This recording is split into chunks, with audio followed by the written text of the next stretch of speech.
I was a Quaker, and I was exempt from military service by government edict. And I was also 36 years old, so I was beyond the draft. But I fell into the hands of a tough draft board, and particularly a specific member of it, the chairman, who did not like me very much, nor I like him. And he hounded me into military service. I could have escaped it very easily, and everybody who heard about it thought it was outrageous. But I didn't. I had taught about Hitler, and I had taught about the Japanese war machine, and I knew that this was a battle to the death. So I enlisted. Now, I don't want that to sound too important. I enlisted because I got a letter from President Roosevelt that said, "Greetings. Get into uniform or we'll come get you." And the day before, this draft board was going to send me to Fort Dix.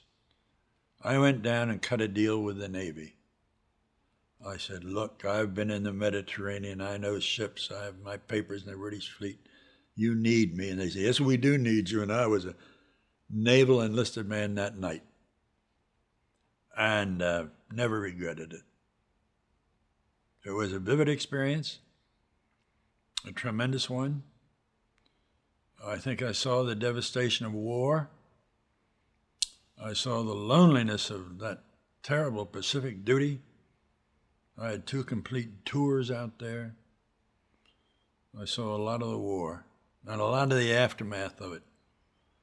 And wonder what might have happened had I stayed home and not gone. I might never have become what I did become. Let's think that I was 38 or 39 years old. That's pretty old. And I was surrounded by a lot of very wonderful men, because the system had, in those days, decided that the fine men in the society would go and conduct this war. So I had men who had had positions of great importance in Wanamaker's department store and Macy's, and a wonderful guy in Tennessee who had been troubleshooter for the Chattanooga Times, the New York Times subsidiary, and a great oil field geologist. I was small potatoes in my group, but there I was, and I had my own assets. Not as conspicuous as theirs, but still there. And I lived with these men, and I noticed that almost all the ones that I liked had decided they did not want to go back and do what they had done before. They wanted to be something else. Quite a few of them went into religion. They had been deeply moved by this. They had a spiritual awakening. Quite a few of them went into politics. They said, "Look, I'm as bright as that clown." Quite a few of them shifted business. Quite a few of them at that advanced age went back to college on the GI Bill. And I was one of that group who said, "Now wait, if you're ever going to change direction, let's do it now." Now, I did not change direction consciously. I didn't say I'm going to be a writer.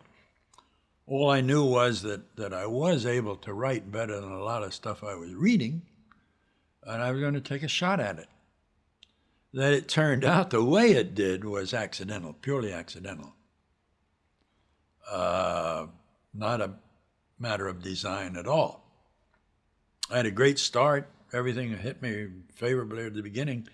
It was 5 years before I had the courage to become a freelance with all that start. Because I knew what the facts were. I'd been an editor myself. And I knew that people do not make a living writing books. They get enhancement in their other professions by writing books. Not many in my day ever made a living at it. And I never dreamed I would. Never thought of it. But so it worked out. So I think that the accident of war and the fact that I reacted the way I did and consciously went in meant that I was a sort of a free agent in many, many aspects. So it was fairly easy to say, I do want to do something bigger.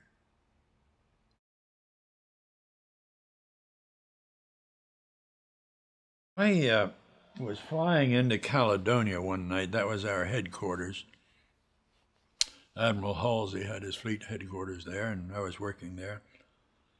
And we had to make 3 passes at the airfield. The weather was really quite bad. And when you came out, you made a big turn to the left to get over the mountains and go out to sea and 360 degrees and come back. It's a very normal procedure. But you sure pour it on when the moment you decide, you give it everything and you hope you can make that turn, because you need both elevation and speed. We did that the third time. I said, wait a minute, this isn't going to work. This is tough. We may have had it. Wonderful pilot, did it, came back, came into a perfect landing. It was about sunset. That night, I could not sleep. And I went out on that airstrip at Tuntuta. I'll never forget it. About, 18 miles north of where our headquarters was, Noumea. And I walked along the airstrip, and that's when the war hit me, and that's when the phenomenon I spoke of before hit me. I said, when this is over, I'm not going to be the same guy. I am going to live as if I were a great man. I never said I was going to be a great man, because I had no idea what my capacities were. I had no great confidence. Nothing in my background gave me a reason to think so. But I was not forestalled from acting as if I were. That is, deal with big subjects. Associate with people who are brighter than you are. Grapple with the problems of your time. And it was as clear to me as if a voice were telling me to do this.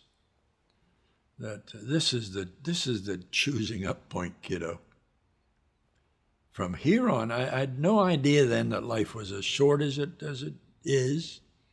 That concept comes very late in any human life, I think. I thought life was immeasurable and extensive to the horizon and beyond. But I did know that my capacities were not unlimited. I had only so many, I had only so much to spend, and let's do it in a big way. And I think that was all the difference.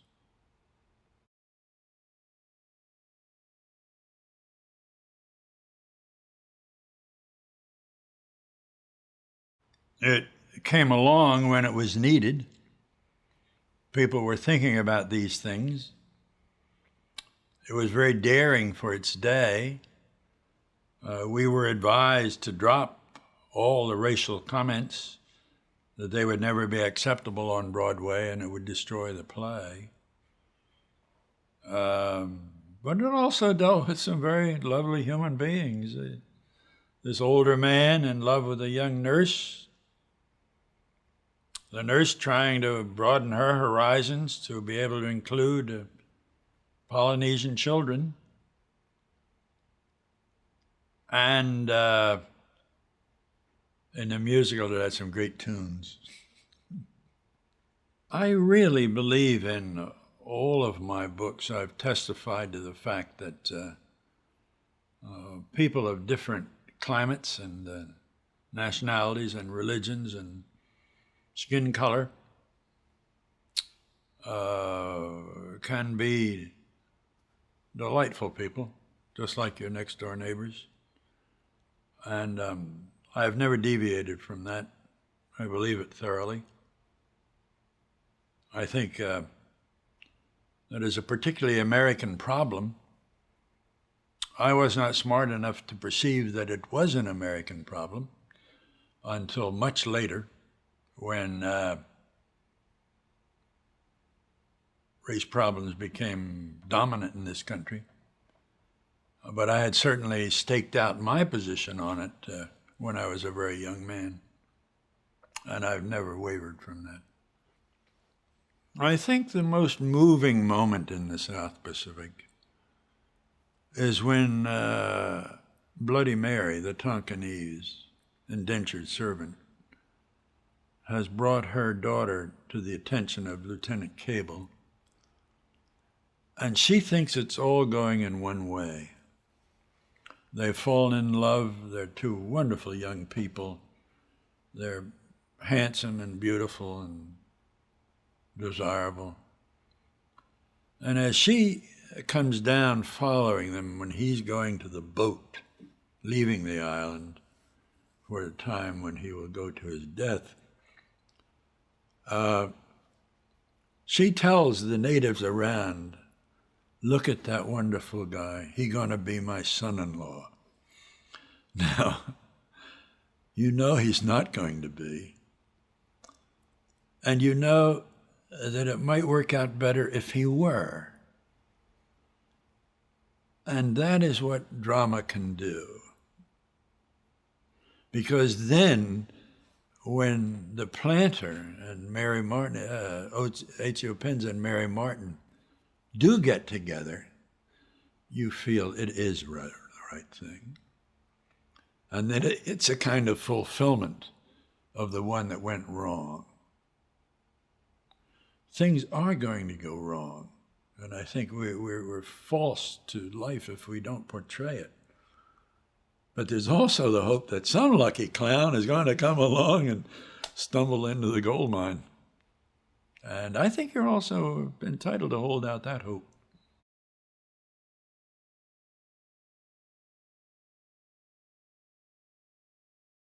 I pioneered this form in certain respects, and I've had 3 or 4 guidelines. One, I would do my research to find out what's actually happening. When I went to Poland, one of the first things I did was to commission at my expense some 20 Polish intellectuals to tell me what the hot ideas were in Poland at that time, and what to avoid, and especially what old ideas are now outmoded. The ideas of Sienkiewicz and his period. They were great for then, but they don't apply now. And I've done that always. I've sought out bright people and said, where are the pitfalls? And then the second thing, a point I want to make there very strongly is that I don't want the old books on the interpretation of Poland.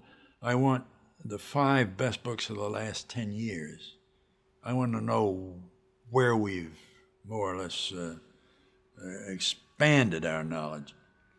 The second thing is, as a result of that research, I really do pledge myself not to fake anything, not to give spurious quotes on important subjects, not to portray a person wildly contrary to what the facts are, regardless of where the facts lead. The third is that I have tried to, in this wonderfully exciting form, always to pin the story upon fictional characters, or fictional boats, or fictional regiments, or fictional companies. In history, I've used the device, I would never write about the Mayflower, because everybody's done that, and now everybody knows that too much about that. I'll write about the third ship that came in. Nobody knows what it was. I'm going to say it's the Thetis. And boy, are there going to be some interesting people on the Thetis. And they're going to get to Plymouth Colony. They're going to tear that damn place apart because nobody knows really who they were. That's a device I use. And the adjunct to that is basing my story upon those imaginary characters. I then am not averse to bringing in historic characters to give it authenticity and color, but only insofar as the historic character might really have impinged on these lives. I think the best example of that is in my novel, The Source, in which I'm dealing with the digging of this well in a place like Hatzor in northern Israel. And anybody who was doing that would ultimately come into contact with King David. And so my boy comes into contact with King David. And I try to show David as a troubled king, as a worried king, as a king who, late in his life, told his prime ministers to go out through Israel and find him a couple of nice 17-year-old girls, that he was lonely. A king who sent his prime general into the front line so that the general would be killed, so that David could inherit the general's widow. That's my David. And I'm entitled to do that because I know David intimately. I know everything about him that a man like me could know within the limits of my knowledge. And so I will use David to elucidate this whole period, but I will not fake him. I will not give him resounding statements of what we're going to do about the people living out in the desert when there's no evidence he ever even bothered with that. That's a tricky gambit. And I've fallen on my face sometimes, as in Centennial, when I wrote about the marriage of Winston Churchill, parents, his father, to this wonderful daughter of a New York jeweler, Jenny Jerome. I have him out there looking for Jenny Jerome, I think, 8 years after he married her. I'm ashamed of that. I'm disgusted with myself, but I don't do it too often.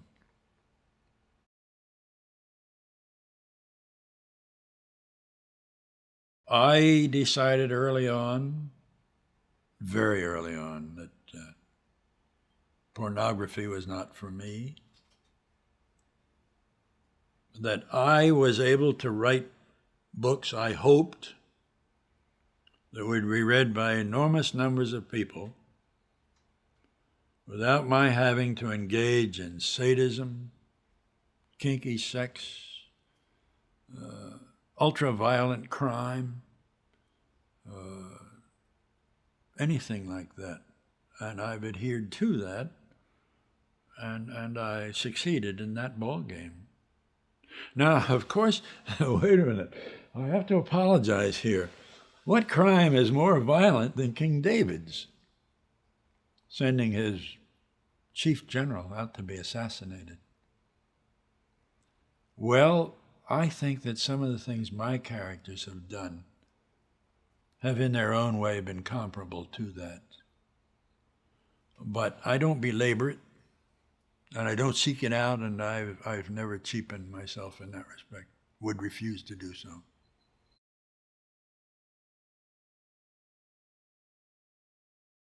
That's a very a complex question because I don't know who my parents were. I know nothing about my inheritance. I could be Jewish, I could be part Negro, I could be Irish, I could be Russian.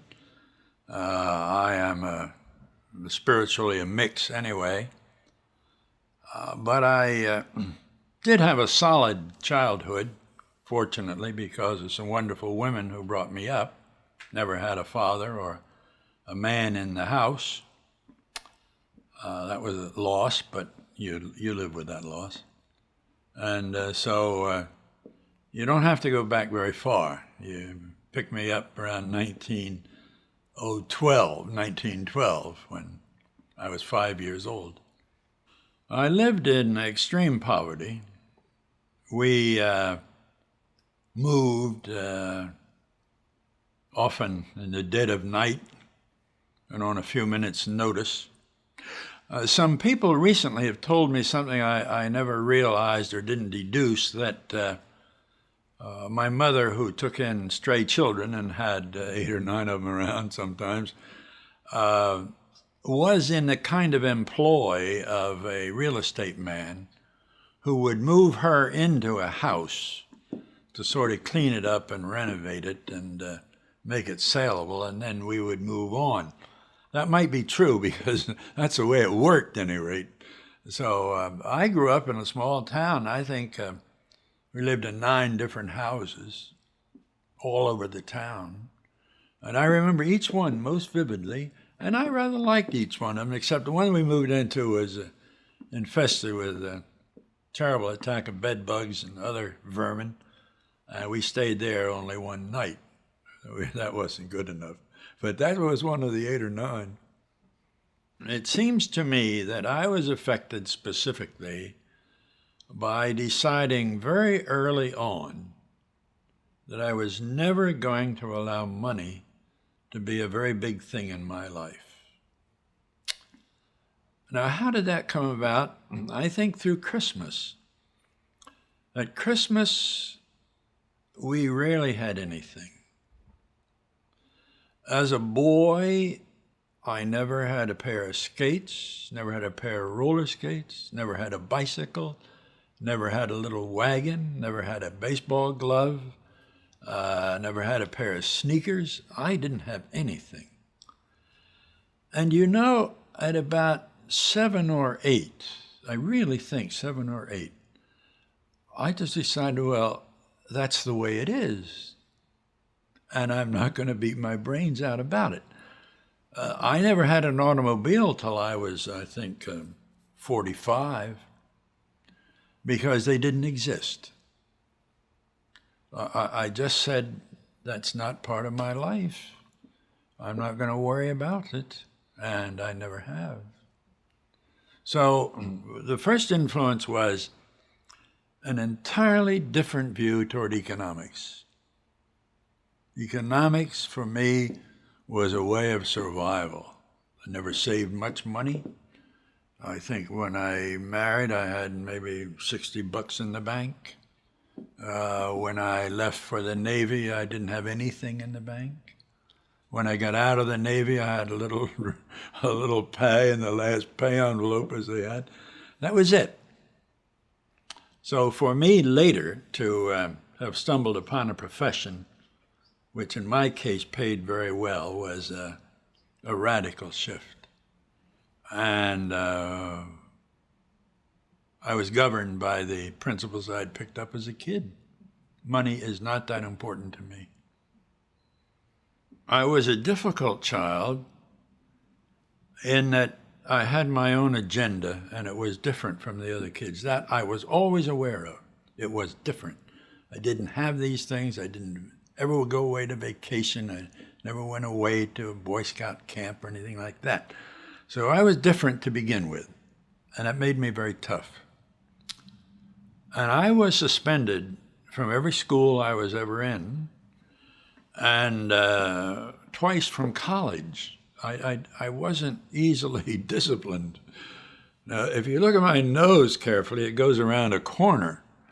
I didn't discipline myself, but older fellows and tougher fellows did. That's one of the great things about growing up as a boy. There's always somebody who's tougher than you are. And so I was a difficult child, but I was also, by our standards of how they were measured, I was really quite bright. I always had straight A's and did extremely well in tests or any examinations. But I think it was in the accumulation and amassing and organizing of data rather than using it creatively, I was a Germanic type of mind. I had a bear trap. And education was very easy for me. I've always been not about the outdoors. I love wildlife, birds, flowers, trees, shrubs, water that I'm living on right now. But I was also, by the grace of God, very good at athletics. And so, starting about age 14, my life became rather easy. The hard years were from 0 to 14. The easy ones came thereafter. Now, they were only relatively easy. I still had no money, and I still had no car, and I had no great prospects, but I did get scholarships, and I was one of the leaders of the team, and I was good in everything I did in athletics as well as scholarships.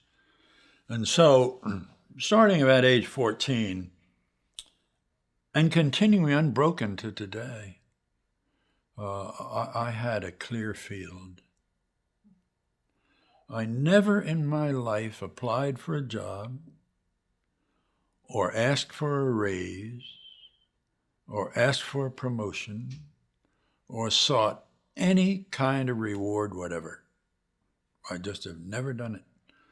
I don't discuss with my publisher about royalties. I don't argue 5 minutes with my agent about what to do. That's a world over there that I've never been a part of. So I think the bottom line, sir, is that if you get through a childhood like mine, it's not at all bad.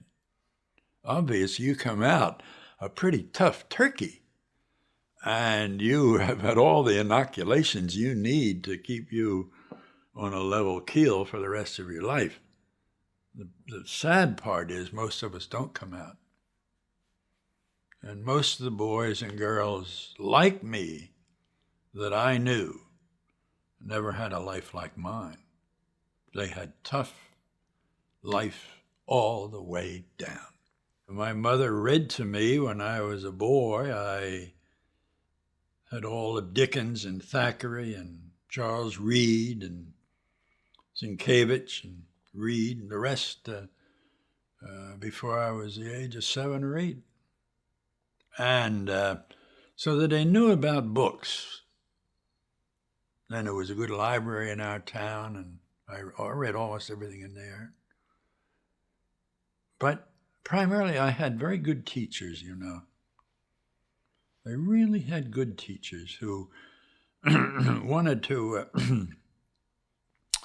make kids learn, wanted to help them learn. I think in my graduating class of about 100 in high school, only 3 or 4 of us went on to college.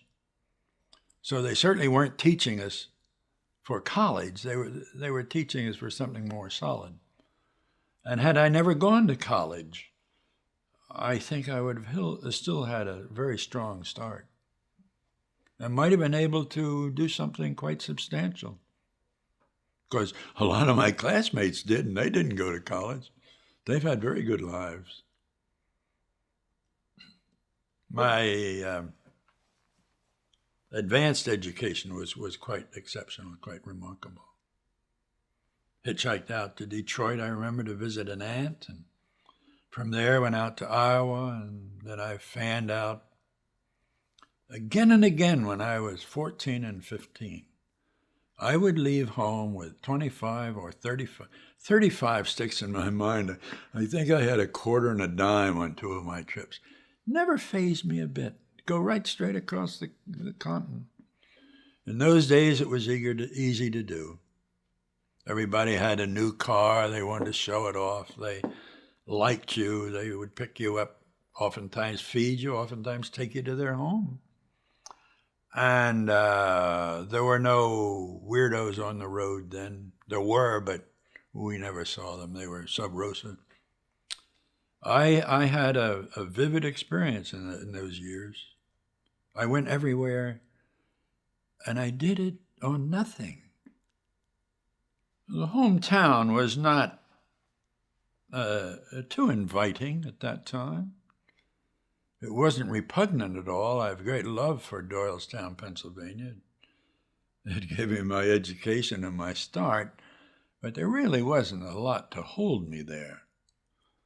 And I also knew there was a bigger world elsewhere.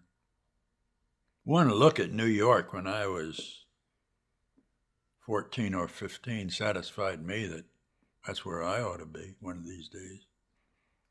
I didn't make it for 20 years, but when I did, I came in with a splash.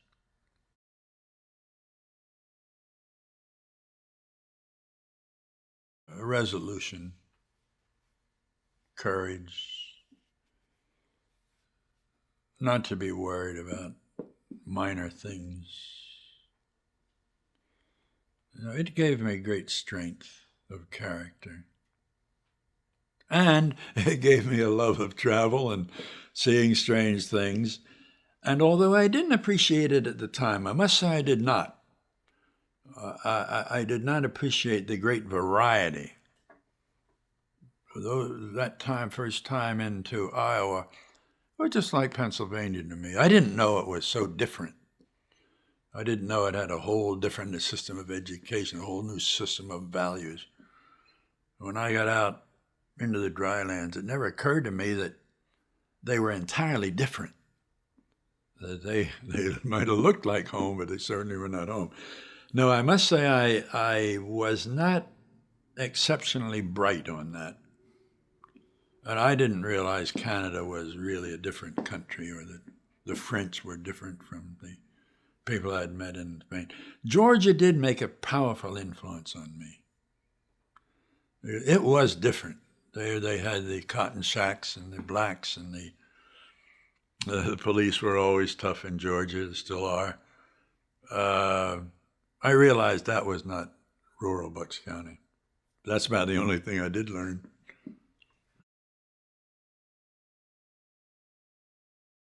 Well, I think the reading of Dickens in our family, which happened in many families around the world because Dickens was a phenomenon, was very important.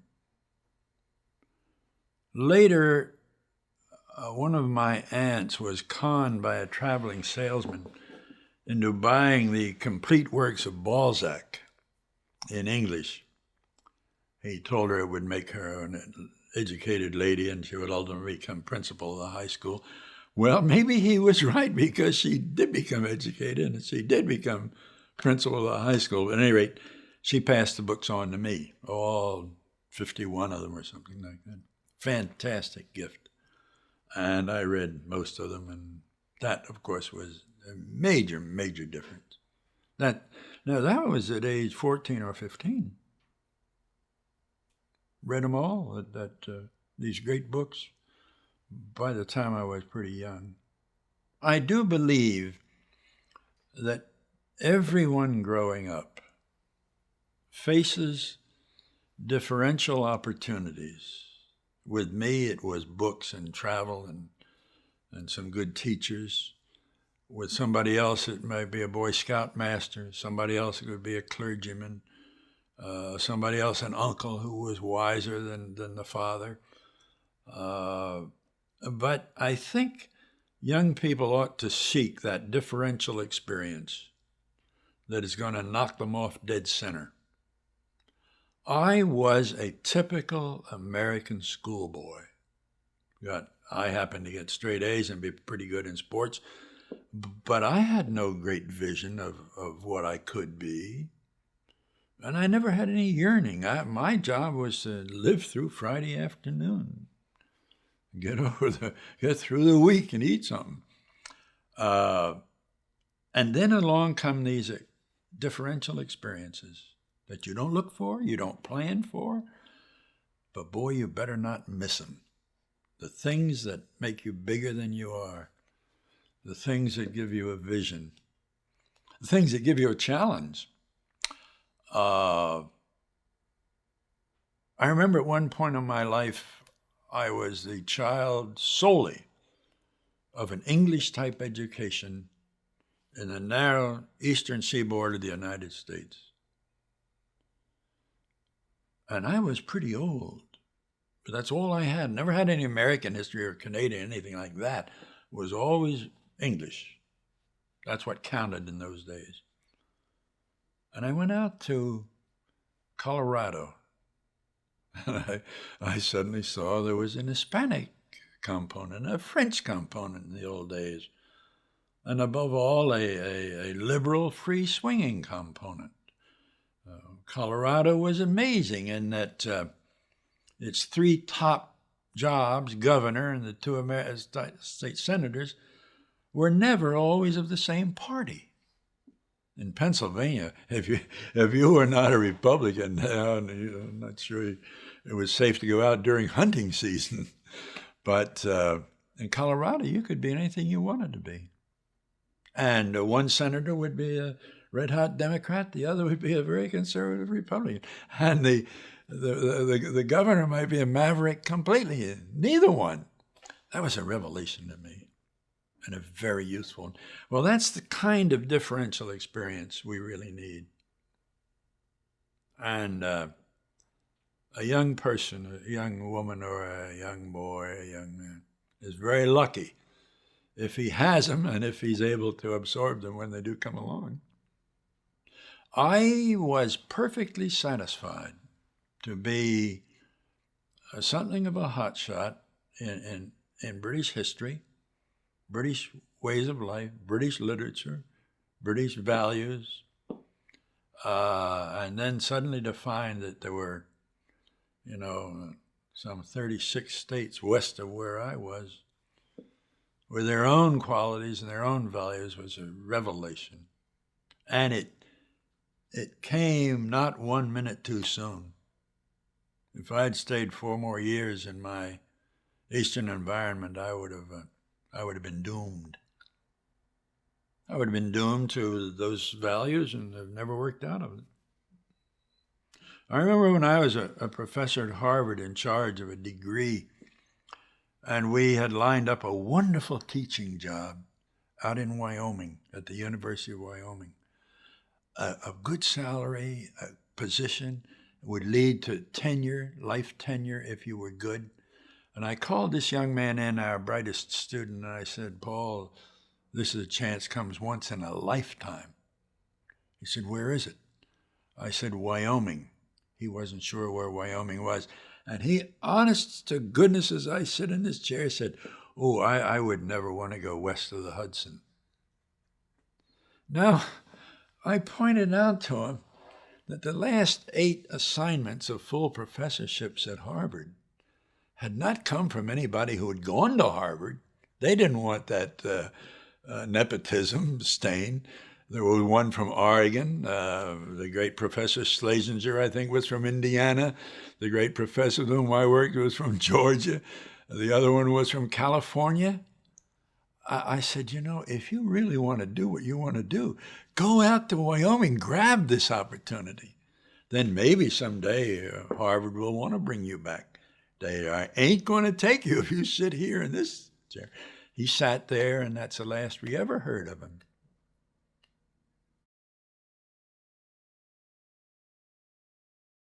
Well, I went in at the high end of the totem pole because I had this full scholarship to Swarthmore. In those days, that was a lot of money. And I had been chosen because I was straight A in a fine school, and that I had participated in everything and was a sort of a typical big man on the campus. In high school, so I started out very favorably. But it took me about 3 or 4 weeks to figure that this was a tough ball game. And I had an agenda that was different from the other guys. I dropped out of the fraternity. I didn't go out for organized sports. I roomed off campus. I got a job as a night watchman in a hotel. So all the years that I was making straight A's plus, building really an enviable record, I was working nights in a hotel. And how I got my sleep is, I'm still a little perplexed. But I did all that work. But Swarthmore was a revelation to me. In my last 2 years, the faculty took me aside and said, "It's quite obvious you're going to graduate. Nothing could stop you. The question is, how well?" And the last 2 years, I never had a class which had more than 5 students in it, and most of them had 4. And the class lasted for 2.5 hours with a very bright teacher. So you knew you were going to be called on. And that's quite a different educational experience. That's really socking it to you. And when it was over, you were not tested by your professors who knew you and liked you and knew you were bright. You were tested by 4 guys named Elmer, whom they brought in from Harvard and Yale and Oxford and the Sorbonne and the University of Indiana and maybe University of Denver.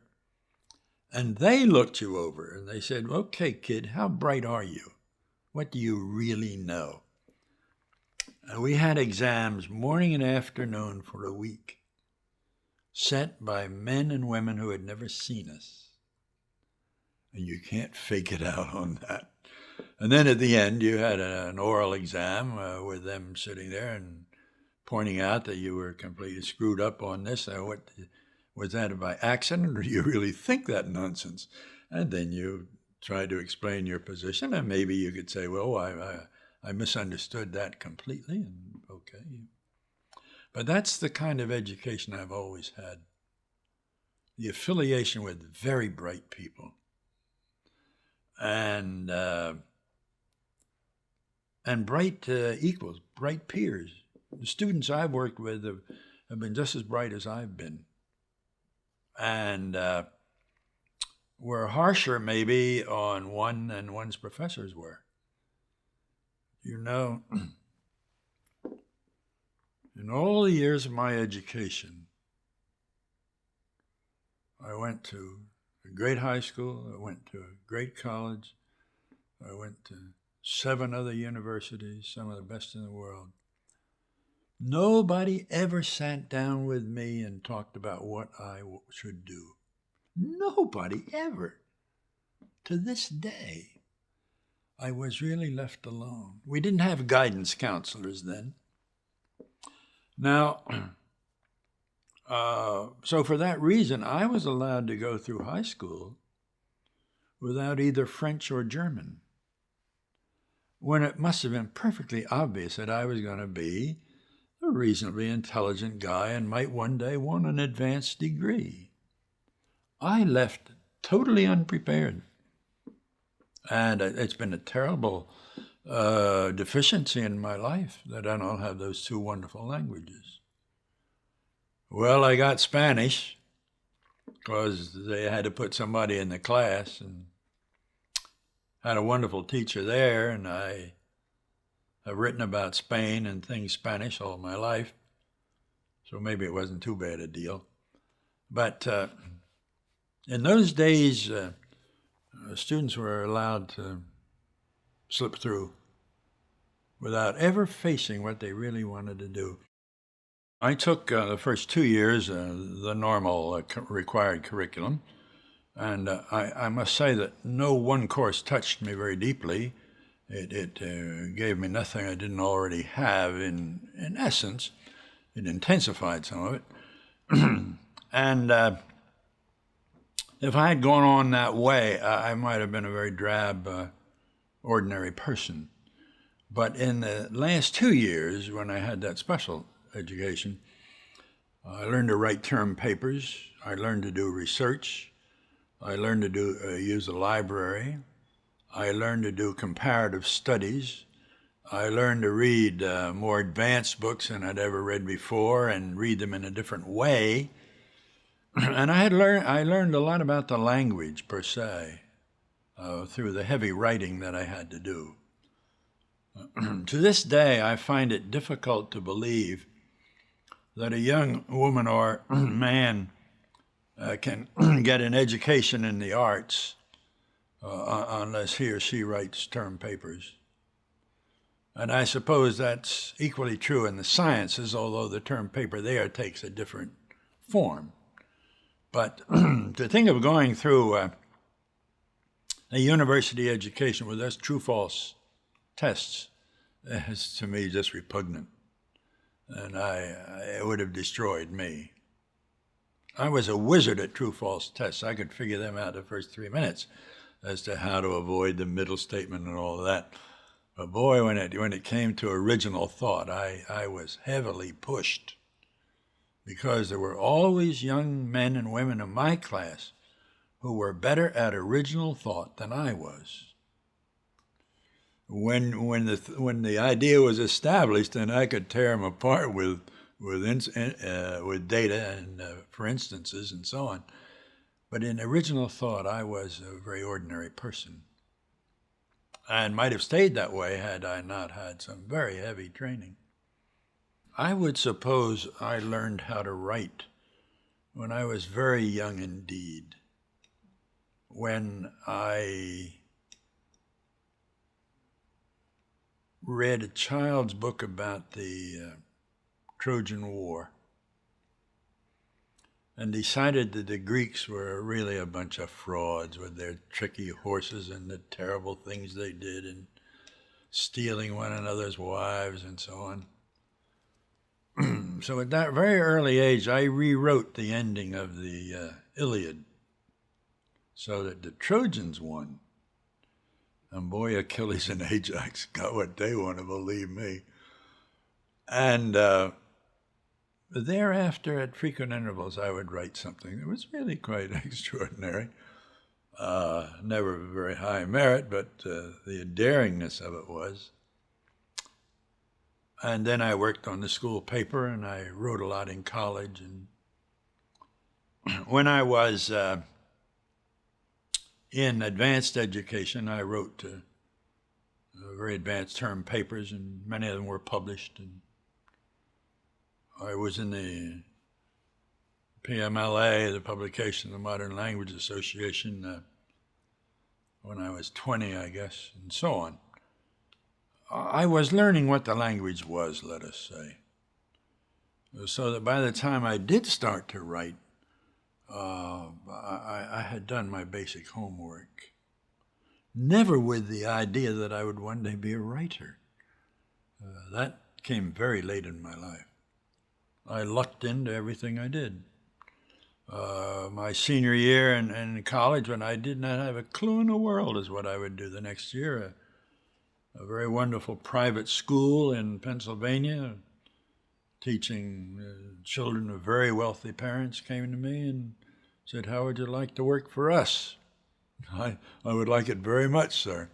And I became a teacher by almost accident. I loved it, was a good teacher, and had students whom I still correspond with and for whom I still have great affection. Because, as you say, they taught me more than I taught them.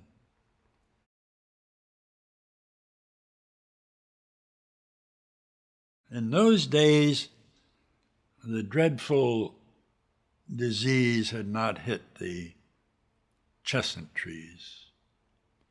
And all through our part of Pennsylvania, there were these wonderful chestnut trees that grew very high.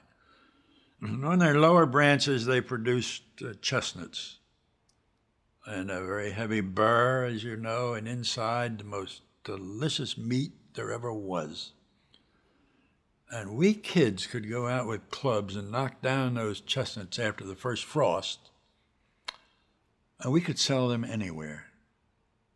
And I think that I peddled chestnuts in my hometown at the age of 10. And everybody wanted them. As many as I had, that many I could sell. I became sort of a middleman for that. At the age of 12 or 13, I worked for the Burpee Seed Company, 10 hours a day in summer, 75 cents a day, $4.50 a week, all of the money going back to my mother. And I did that for several years. Then next I was a private detective in an amusement park, and was that for 3 or 4 years. After that I was a night watchman in a hotel and so on. I have worked all my life, never very seriously and never with any long-term purpose. Even when I was a teacher in the schools, I never wanted to be headmaster or head of the English department. I was just a pretty good teacher. And I think that all the administrations recognized that I was not going to be one of their fair-haired boys. And it was the same in the Navy.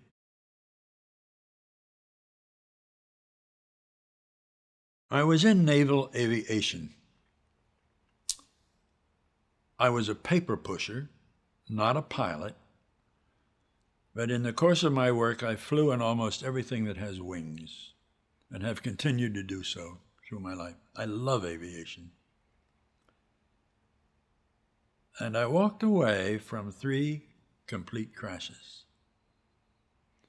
One of them, not too long ago, that is when I was a much older man, in the middle of the Pacific Ocean.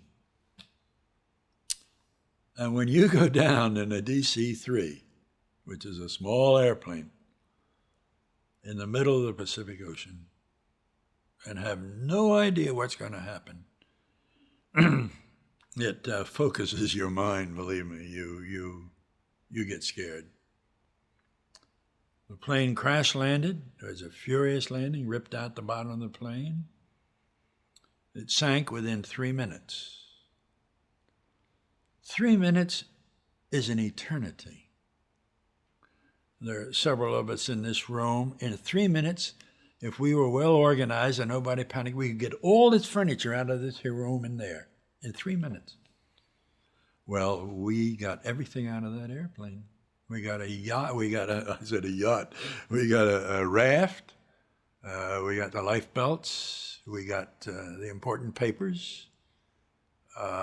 We got ourselves. No luggage, no gear. But we did get the life raft inflated. And we climbed in. And when you're in one of those rubber boats, I want to warn you, you get 3 motions, up and down, this way and this way and this way and this way. Within 10 minutes of the 13 men of us in the boat, I think 10 of us were violently seasick and stayed that way. But we did get off a great signal, a radio signal, which they were able to triangulate. This station said it's at that line, this station it's in that line. You know what triangulation is, and finally all the lines meet here. There's our boy right down there. And they put the planes over us, and I think 2 different planes found us. They dropped us some supplies, and we were set for a long haul. But there was a Japanese fishing boat in the area, and they vectored it in. Didn't wait for the rescue operation. And a brave young Japanese sailor dove in and brought us a tow rope. When they told him later that he had dived into a sea of sharks, and how was he so brave? He says, brave? If I'd known that, I'd have let him float. It was one of those adventures that you have. And I must say, I think all of us in that airplane decided we would behave well. We were not going to screw up. We were not going to panic. We were going to listen to what the enlisted CPO said because he was in charge back there. I went forward and helped get the pilot out of the Ford because he'd taken a heavy blow. I think I was the last man out of the plane because I was the oldest. And then, total ignominy, I couldn't get into the life raft. I was rather big in the hips in those days and could not get over that hump. They kept yelling at me. Finally, the CPO dived in and got behind me, gave me a heck of a shove, and I went in, somersaulted in, and was immediately seasick. But we were survivors, and we were going to give ourselves every chance. We did, and we came through it.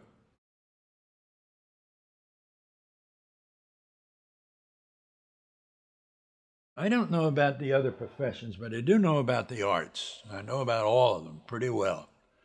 Because I've worked with artists in all fields, and I've collaborated with them, and I've handled their work. And my wife and I have made 2 big collections of art, so at least I know what it is. And I think that any young girl or any young boy who wants a life in the arts is entitled to believe that she or he is good enough to do it. This is not arrogance. It's not boasting. It's not crazy stargazing. But if you're 18 years old and you're Meryl Streep, now she's not the most beautiful girl in the world, and she's not this, and she's not that, and she's not that. But she has a right to say, I am as good as it come along, and I can do this thing. I can make people listen. I can touch their emotions. I can make myself look like the character. And the kid down the street, who is maybe prettier and brighter and everything else, can't do it. Meryl Streep is an actress. The other girl can never be. She can be something else. She cannot be the actress. And that's true of the poet or the sculptor or the movie director or the writer or the essayist or the person who's going to write an opera.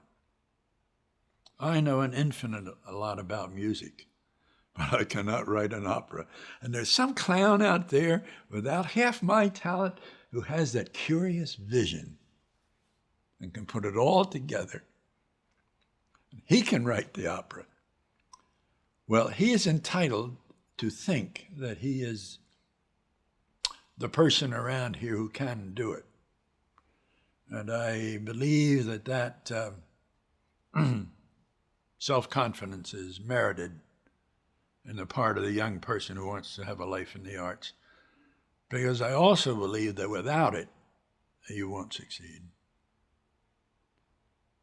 I knew when I started that I could write at least as well as people who were making a living at it and a reputation. And that, I never wavered on that. I'm right now in the middle of a difficult writing project, and it's just as difficult now as when I started. But when I get up in the morning, I'm really qualified to say, well, Jim, it isn't going too well, but there's nobody on the block who's better able to wrestle with it than you are, so let's get on with it. And I do say that. I don't want to say arrogance. I can write better than him. I can do this. I don't mean that. I think that's self-defeating. And you make an ass of yourself if you do it. But like Montgomery Clift in his great movie about Nuremberg, he could stand before that camera, that poor, tortured, twisted guy with that marvelous talent, and he could make you believe that he was that little Jewish boy who had been castrated. I couldn't do it. Nobody else I know could do it, but he could do it. And he was entitled, therefore, to believe that he could do it because he had demonstrated it. He knew it.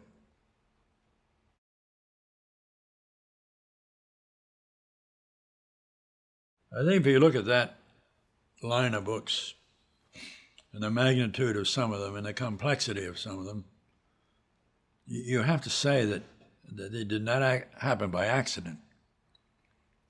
So let's start with that. Then let me say, number two, that the best books, by and large, are written by people who don't do a great deal of research, who don't follow my pattern, who just sit down in a little room like this with a typewriter and maybe a word processor and some maps and write a great book out of your own experience. That's what Jane Austen did. That's what the Bronte sisters did. That's what Emily Dickinson did. That's what Eugene O'Neill did. I doubt if Eugene O'Neill ever opened a research book in his life. That's what Tennessee Williams did. That's what Truman Capote did. But then there are the writers like Gore Vidal and Herman Wouk and me and the great classics who were far greater than any of us, Balzac and Tolstoy and writers like that, who did need data, did need research, and who did it. Now, if you look at the best books of the research writers, they're as good as anything anybody else did. But the bulk of the best books, I think, come from people who just sit at a desk and write. And if I were starting over again, knowing that I had the ability that I did have, I might well go that route. Just sit and write about the people I'd seen and their experiences they had.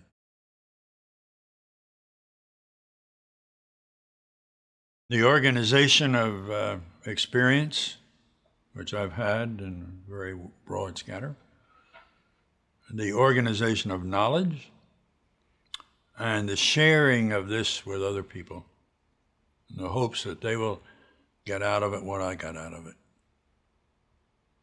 I am not didactic. I don't preach. I don't give sermons. But I sure want to lay it out so that if they see it the way I do, they will reach some of the conclusions I've reached. I think when you're knocked around as a young person, you look at what are the permanent values. You're trying to figure out, I'm never going to be the banker, and it doesn't look as if I'm ever going to be the judge, and I'm not going to be the clergyman. What is there for me? And then you realize that there's a great deal for you if your head is screwed on right and your heart has the capacity to receive the signals that are being sent. I think it's an awakening. I think it's or more likely being driven into a corner and say, how do I get out of here, bub?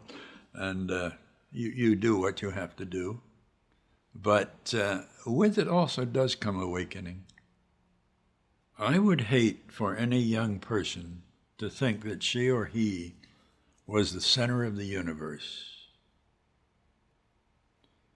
I lived in a little town in a medium-sized state, in a medium-sized country. I mean, Canada and Brazil and China and Russia are all much bigger than we are. And I live on a medium-sized planet. Jupiter and Saturn, much bigger than we are. And our galaxy, our star is, one of the small stars, and doomed after 4.5 billion years. And our galaxy is not the big one in the sky. And it's only one of about 1 billion or more.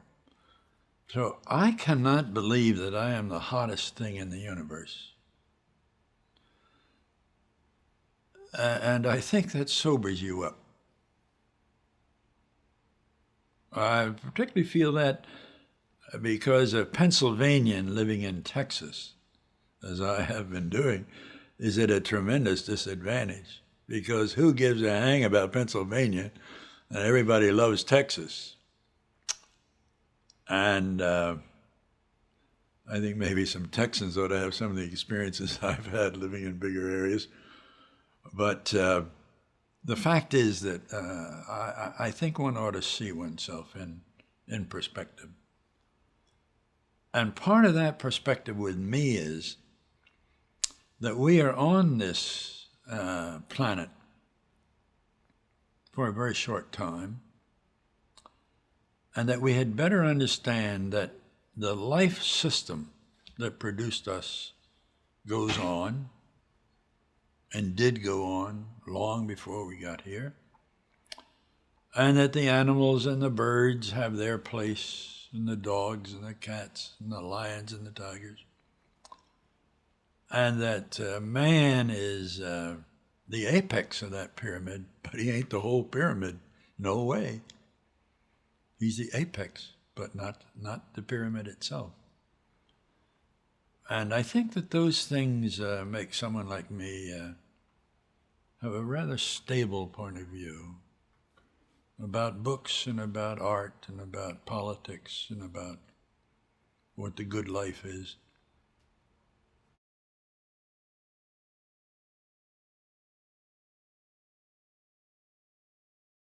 A fundamental difference between other people and me is that when I start a project, I know it's going to take at least 3 years. So two things ensue. One, it has to be a pretty good idea to keep me excited for 3 years.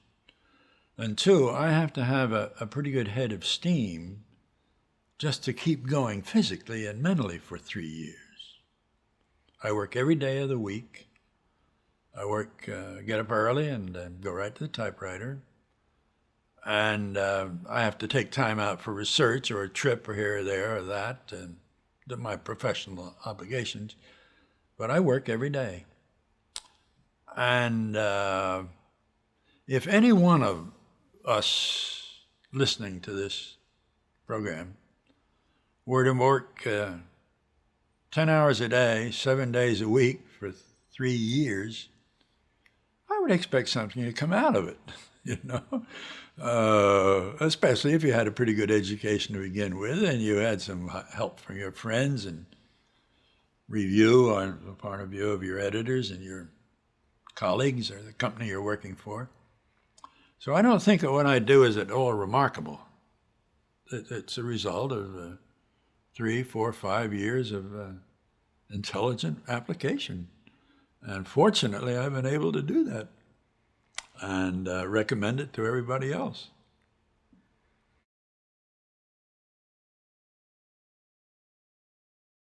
The costs of my childhood, I think I've mentioned. I have maybe a more powerful drive than I ought to have. I have radically different views about money than maybe I ought to have. I have had a very limited view of ambition. I've paid a heavy penalty. Now, the way I work and the way I've dedicated my adult life has two very heavy penalties. One, you cannot retain all the friendships you make. I would say that I get letters from all over the world, many of them from old friends whom I ought still to be in touch with. But I wrote about them and their problems, 25 years ago.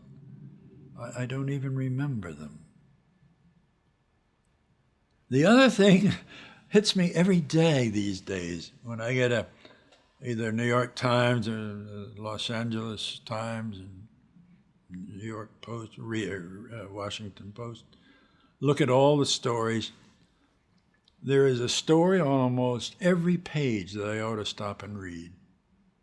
what's happening in Israel, what's happening in Japan, what's happening in the art world, what's happening on Broadway, what's happening to American publishing, what's happening in Poland where I have so many friends. Gosh, I ought to spend the whole day doing nothing but keeping up. Now, if you this afternoon were to ask me for 3 fine books on Hawaii, gosh, I wouldn't be able to tell you. And when I finished that book, I could have been a university professor, postgraduate level in Hawaiian history. But the days pass, the years pass, you erase. I would go insane if I tried to keep it all up here. You clean the decks, you blow out the smog and the flows, and you go on to the next job.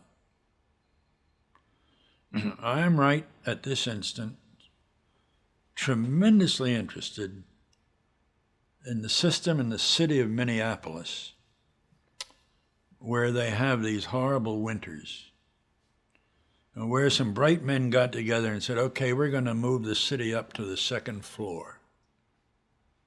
And they have these wonderful bridges from one building to the other, so that you live in minus 18 degrees Fahrenheit in a perfectly comfortable ambiance on the 2nd floor. You don't even wear a top coat. You go to 18 different restaurants within walking distance of where you're working without a coat. I'm interested in that because I like to see what people of intelligence can do to solve their problems. Now, right now, if you want a good 50 minutes on the Skyway system in Minneapolis, I'm your boy. I really know the figures. 5 years from now, I'll say, where's Minneapolis? That's the penalty you pay. You cannot retain all the friendships that you ought to have. I have been divorced, and I don't think any man who's gone through a divorce can ever kid himself into believing that he's a success or the hottest shot on the block, because he knows he isn't. I've had no children, not by design, but because that's the way it worked out. But I have had a very lively life with friends. I'm not a recluse at all. I meet everybody. I have people stopping by constantly. My wife and I send other people's children to college, and are glad when they achieve and gain good lives.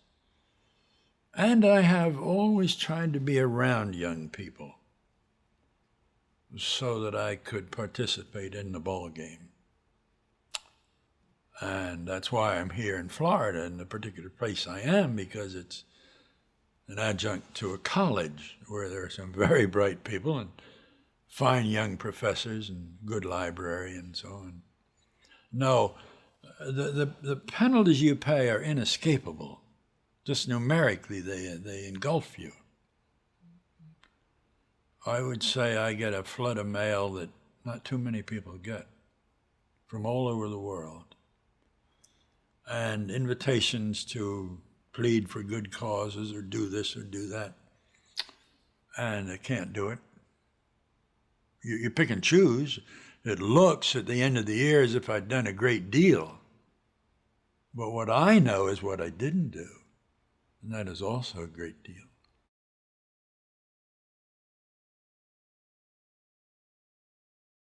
This is not an idle question. I think very few people, maybe none, have had that series of unbroken book club selections and great bestsellers and wide acceptance in all languages. Let me say what I cannot do. I am not extremely good in plotting. I really don't care how the story works out. Let it find its own way. I am not good in psychology, and I don't deal with characters who are driven by forces which I myself don't understand. My understandings are rather simplistic. I'm not especially good at humor. I wish I were. And I am certainly not a stylist in the English language using arcane words and very fanciful constructions and so on. There's a great deal I can't do. But boy, I can tell a story. I can get a person with moderate interest in what I'm writing about. And if she or he will stay with me for the first 100 pages, which are very difficult, and I make them difficult, he'll be hooked. He'll want to know what's happened on the next story and the next story and the next story. And that I have. And that's a wonderful gift. Boy, that's storytelling. And I prize it. I try to keep it cleaned up. I try to keep it on focus. I'm wretched when I fail and feel a sense of terrible defeat. But I believe throughout history, through all of history, way back to the most early days of the human race, when people gathered around the fireplace at night, they wanted to remember what had happened and reflect upon the big events of that day, and may reassess values and maybe get new dedication to the next day that was coming. Well, I'm one of the guys who sat around the fireplace and did the talking. And the third thing I think is I'm not sure you're ever a good storyteller unless you're a good listener. And I really have traveled the world and listened and loved what I heard and tried to be faithful in reporting what they told me. But just for the fun of it. I mean, if I'm on a cruise ship, I want to talk with everybody to find out what the business they're in and how they got there and how they're paying for it and what their daughter's doing and what's going to happen in Quebec if the French up there go ape, or in Western Canada if the English out there screw things up. I just love that. Now, I think there's another factor, and this is tough to talk about. I think that some of us have a deep-seated sensitive antenna about what is going to happen. And somebody the other day, a fine professor, made an introduction to me which I had not thought about, which I've thought about a great deal since. That at that time, in the world, there were about a half a dozen trouble spots. The Near East, Jewish-Arab relationships, South Africa, revolution in Poland, the emergence of Japan, the absorption of in the United States of two outlying territories like Hawaii and Alaska, and 4 or 5 other things. And he pointed out that I had written full-length books about all these areas before they came into prominence. And I did. There they are. Look at the dates. Now, this cannot be because I was exceptionally brilliant. I'm not brilliant. I'm a dogged, I'm something else. I don't know what the word ought to be, but it isn't brilliant. And I'm not all wise. I'm a pragmatist. I learn as I go along. But I did have a feeling through my study of geography and history and people that these places had to come into prominence. And that when they did come into prominence, people would want to read about them. And they would take my counsel in the years when they were not prominent and say, well, maybe he knows something, maybe he knows what he's talking about. And if they read the book when it was written, then they had a good understanding of what things happened when they happened. And that is maybe the mystery of the whole thing. It is not the powers of a seer or a prophet or anything like that. It's something else. It's the operation of a real good geographer and a real good traveler and a real good thinker about things. Arcane knowledge I don't have, but I sure have ordinary knowledge.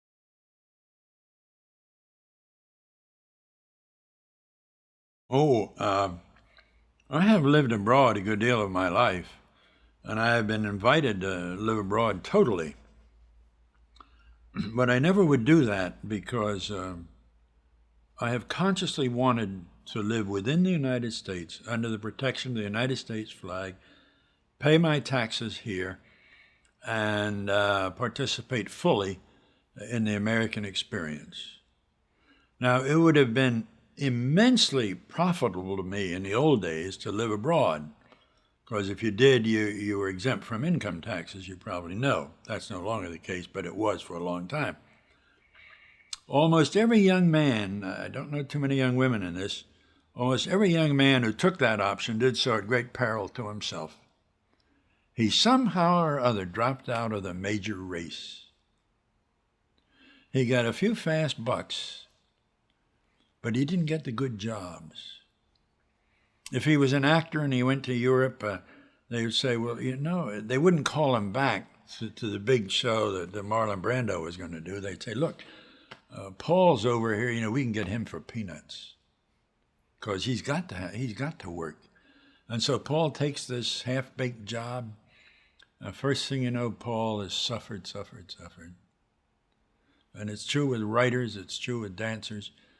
Now, the person it isn't true of is very fascinating. That's the opera singer, because we don't have a lot of opera companies in this country. And if you're a real good tenor or a real good contralto, you can go to Europe and you can work in those opera companies, 30 a year, learn 5 new roles and everything. Good. If I were a tenor, I would be over there right now.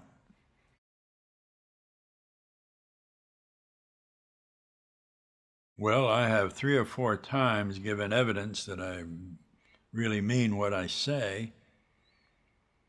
I'm not quite sure why I behaved as I did. I don't think of myself as a patriot, certainly not a super patriot, but I have served this nation in a great many capacities, often at my expense. So at least I've done it.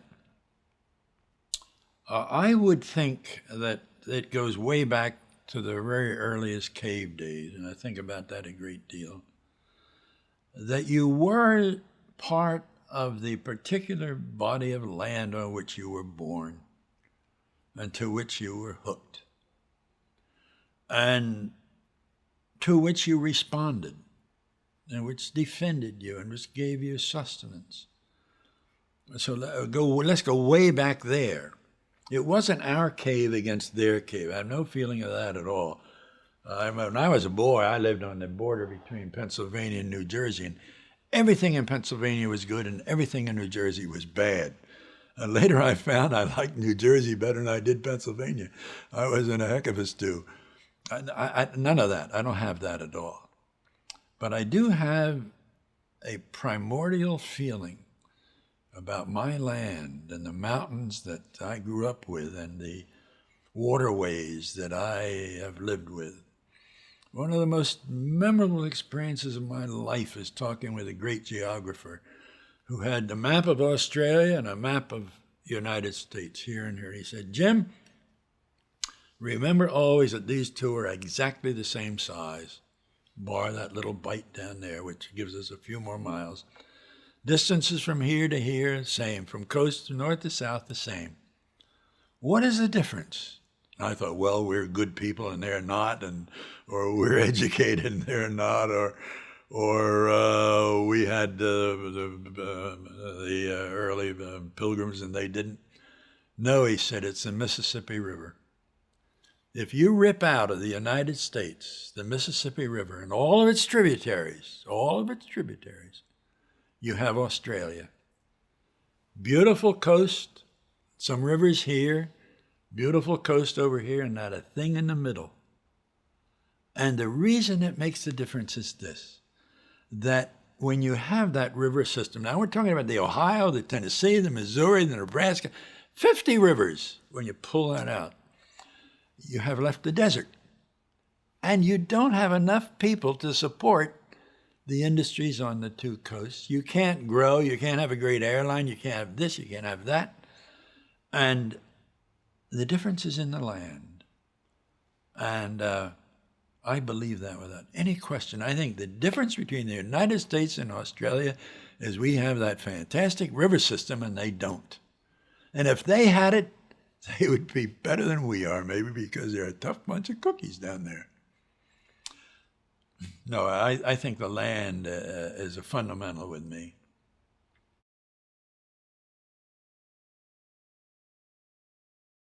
I think that any person who has lived 84 years in a given society is really stupid if, as it draws to a close, he doesn't reflect upon what he did right and what he did wrong, and how he messed up, and how if he'd only been a little brighter, all of that is inevitable. That's a part of the human experience.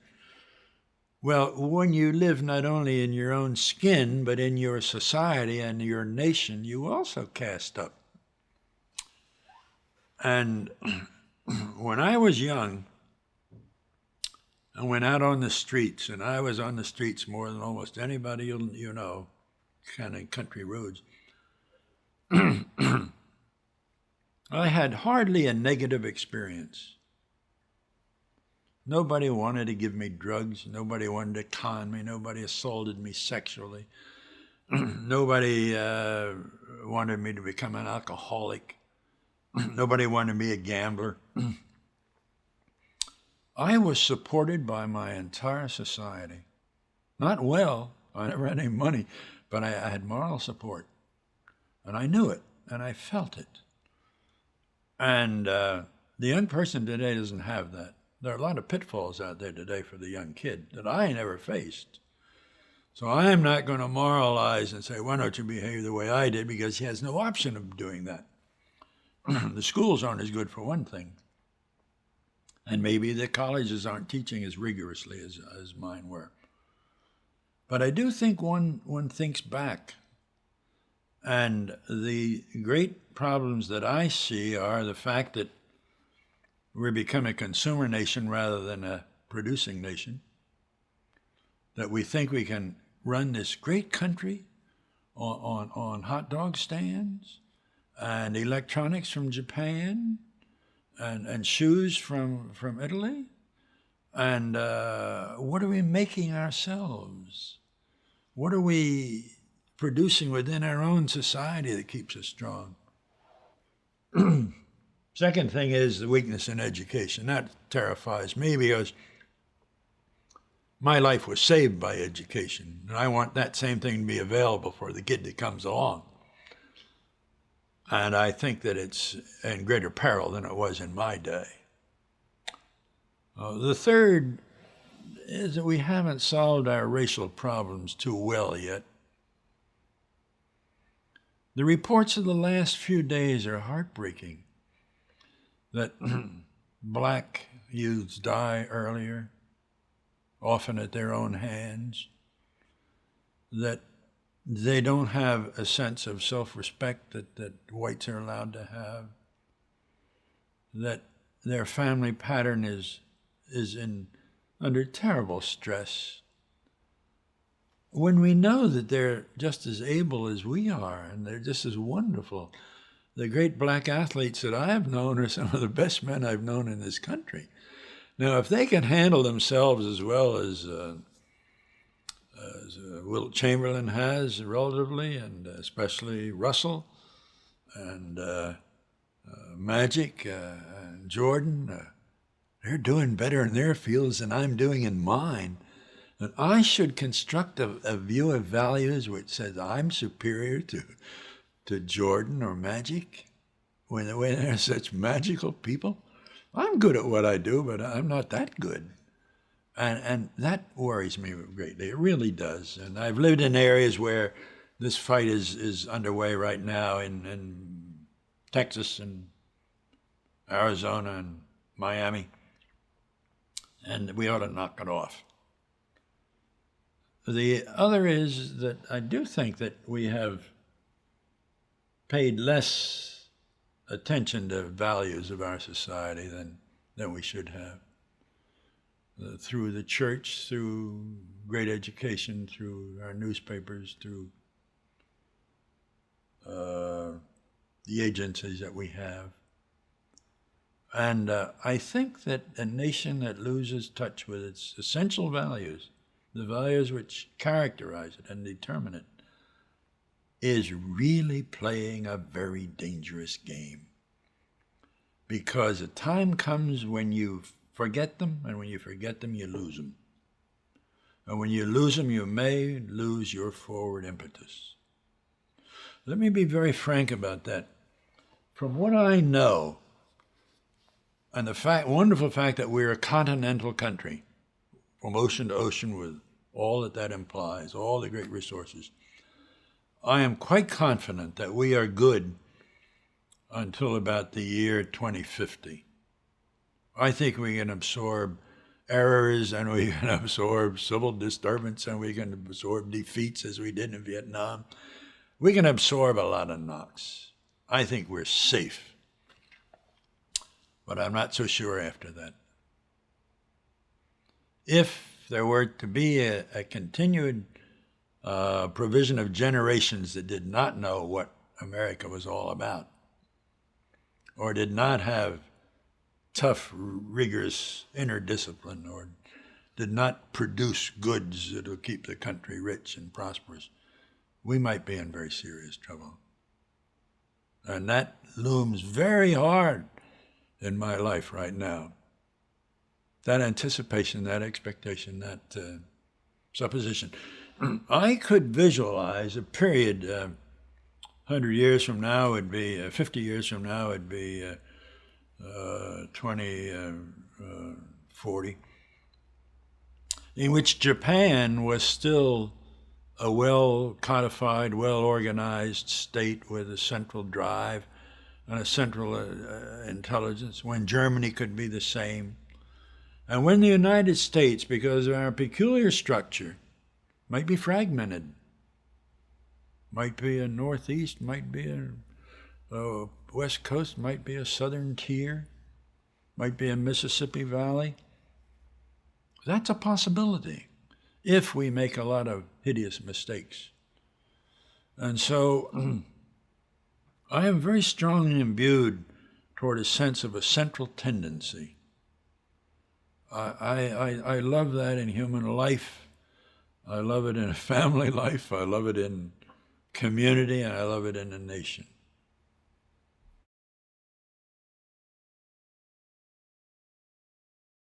In my fields, and I am consulted by a lot of young people in my fields only, the answer is very clear. The problem at 16 is to get a good education so that you know something and get basics settled. Then to get as good an education as you can and dedicate yourself to the field you want to do. And then pray God that your family and your rich uncle and the girl you marry and so on will be able to keep you on track from 24 to 44, those 20 critical years. Because if you do it when you're 44, then everybody realizes, hey, he's a winner. That kid has it. Her head is tacked on right. and then you become invaluable to society. How you survive from 24 to 44, that's a tough question. Because everything sort of tears you down. You get obligations. You lose your forward impetus. You lose your courage. Your marriage has turned sour. It isn't the wonderful thing you thought. You went into the wrong occupation. And from 44 on, if that's the case, that is hell. So the ball game is to make yourself eligible and then somehow or other earn enough to live on for the 20 critical years, and then trust that you are on the right track and no stopping you.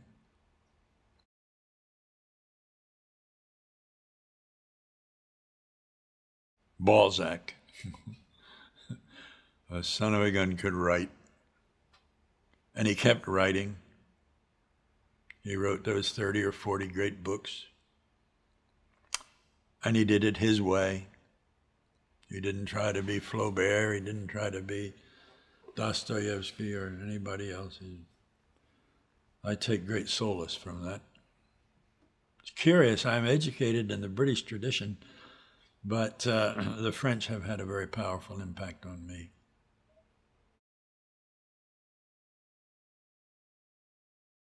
Some years ago, I saw a poster of 64 figures in the Watergate scandal in Washington.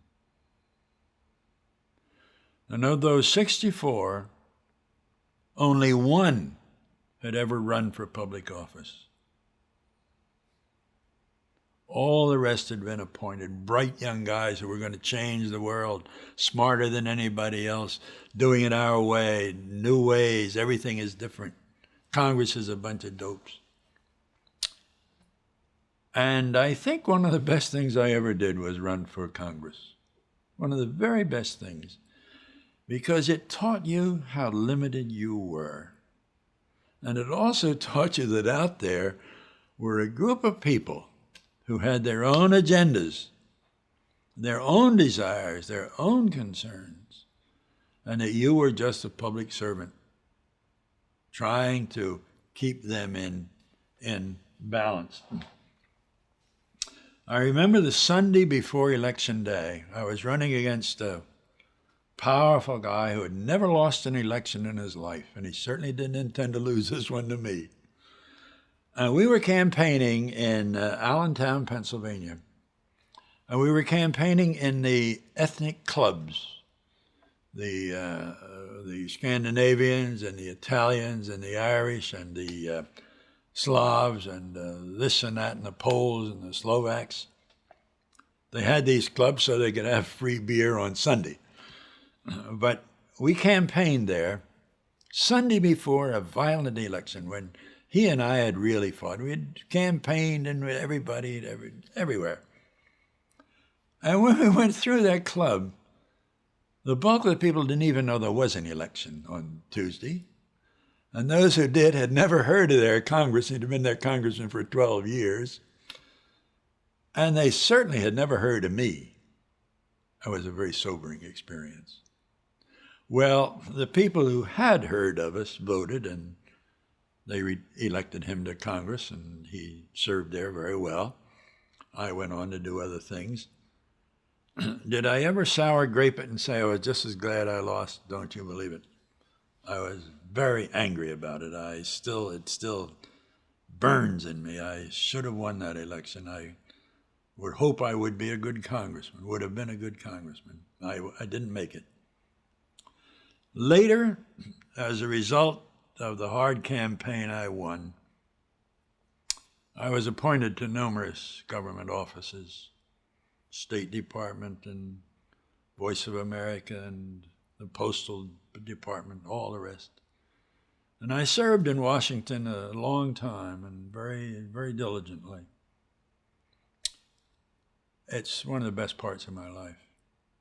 I love politics. I often say I'm not I wasn't a politician because I was a good writer. I was a good writer because I was a politician. I love the hurly-burly. I love the shenanigans. I have helped other people. And when the state of Pennsylvania decided to rewrite its constitution, something no major state had succeeded in doing or hasn't yet, other than Pennsylvania, I went out as one of the leaders of one of the parties, and we battled that for the better part of a year. The convention itself was about 2 months long, did a wonderful job of bringing Pennsylvania into the 21st century. And I lost everything I wanted. I wanted the taxation of church property that wasn't used for the church. I wanted taxation of American Legion property that wasn't used for the American Legion. I wanted the merit selection of judges instead of election. It was a silly system. I wanted to cut back the justices of the peace who got their salaries in proportion to the number of people they found guilty, and so on. I lost every one. I especially wanted to cut the size of the legislature. We have the largest legislature in America, in Pennsylvania. I lost every one, and sometimes in a rather fiery contention. And when it was over, both parties got together and agreed that I would be appointed the chairman of the commission to put the whole thing into effect. That I hadn't prevailed on the things I wanted, but I had prevailed in giving an exhibition of a guy who would fight for what he wanted and would try to do the right thing and would be fair about it. I've had 4 or 5 of my books banned in the countries about which they were written. Heavily banned, sometimes scornfully. And I've never fought back, because I felt if I spent 700 pages saying what I thought, they had a right to take 2 newspaper columns to say what they thought. And I've lived to see all of them reversed. As the years passed, people saw that maybe they didn't like what I had written. Maybe it wasn't what they would have written. Maybe even in some cases it could not have been fair. But they did see that I was an honest guy trying to state what the facts were, and that in the years that passed, an enormous number of people who came to visit those countries came with my book in their baggage. And I think that is the kind of acceptance that one fights for. The temporary one at the beginning, gosh, that only lasts a few weeks.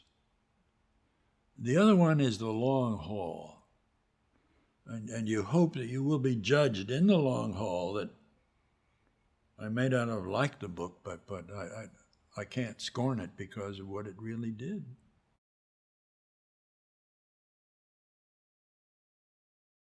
Not too many people work in a job where waiting out there are 300 or 400 people who are paid to tear apart what you've done.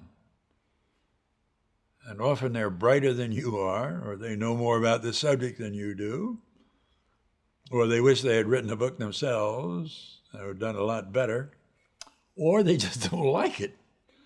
And you have to live with this. I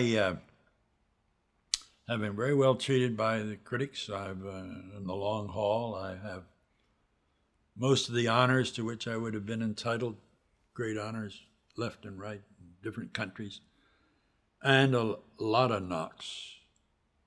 And I've never fought back. I've taken that attitude I did toward being banned. I did write to Time magazine once, and they gave me a very bad review, and I said, now, I realize this, but you've always done that, and I want to be sure that when this book is on top of the bestseller list for the next year. You spelled my name right. They printed the damn letter, and I think they misspelled my name, but that was all in fun. And I look at it that way.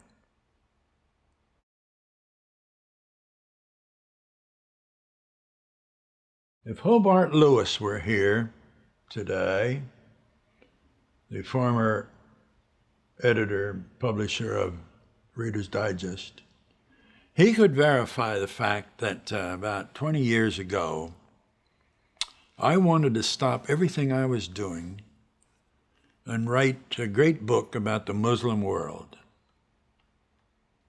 Because I was probably the only American who had ever lived in all of the Muslim countries in the world, except Arabia. I lived in Indonesia, I lived in Pakistan, I lived in Malaysia. People don't think of that much very much.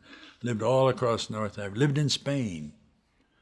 And I understood the Muslim world at that time as well as an outsider could. I had great affinity for it. And Hobart was going to set up an arrangement whereby I could do that. And somehow or other, I was diverted to other things. It was one of the great mistakes of my life. Because had I written that book, I would this very day, when things are in turmoil in that part of the world, have been an invaluable citizen. And that, again, I think, is what a young person has a right to think about. That right now, if somebody in our great universities would say, you know, South America is going to be down there always. All those people, Hispanic speaking, Portuguese speaking, all with their own problems. And if I took time out to learn Portuguese and Spanish, I really worked down there for those 20 tough years, I could do everything that Jim Michener has done about Asia. Maybe easier, because it's needed so much. That's open to everybody.